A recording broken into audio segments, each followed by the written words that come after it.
On a pris un coup de massue sur la tête, dirigeant puis joueur. Et puis après, on se pose la question, pourquoi nous, pourquoi deux fois quoi. L'émotion est vive au stade Donadieu de Romans-sur-Isère. Le club de rugby local vient de perdre un de ses joueurs, Nicolas, 22 ans, tué par balle devant une discothèque. Et c'est les joueurs qui ont fait ça eux-mêmes. Ah ben Colby, hein. C'est son surnom. Pour ton sourire, mon Nico. On t'aime. Ah ben Nicolas, c'était un gentil garçon. C'était un bon gars. Aimé et respecté des autres. Et lui, aimer et puis respecter les autres aussi.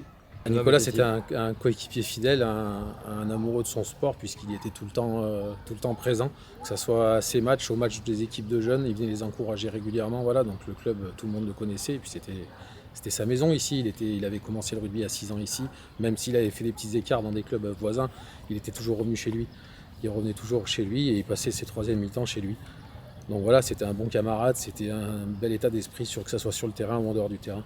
Nicolas a été tué d'une balle dans la tête alors qu'il attendait pour entrer dans une boîte de nuit ardéchoise. Dans la nuit du 31 octobre au vendredi 1er novembre, un individu cagoulé et vêtu de noir a tiré sur la file d'attente et a atteint Nicolas, qui était présent avec des amis rugbymen. Je pense que Nicolas, il était là au mauvais moment, au mauvais endroit, et voilà. C'était 5 minutes avant, c'était 10 cm à côté, voilà. Il y a plein de choses qui font que c'était l'heure, et puis voilà. Et puis maintenant, il va falloir apprendre à vivre avec ça. C'est dramatique ce qui se passe. Moi, je ne sais plus quoi penser. Qu'est-ce qu'ils ont ces jeunes dans la tête pour donner la mort comme ça? Le sort s'acharne sur le petit club de rugby de la Drôme. La mort de Nicolas a eu lieu 1 an à peine après celle de Thomas, autre rugbyman licencié, victime d'un coup de couteau. Ça vient raviver encore des douleurs qui étaient pas forcément éteintes.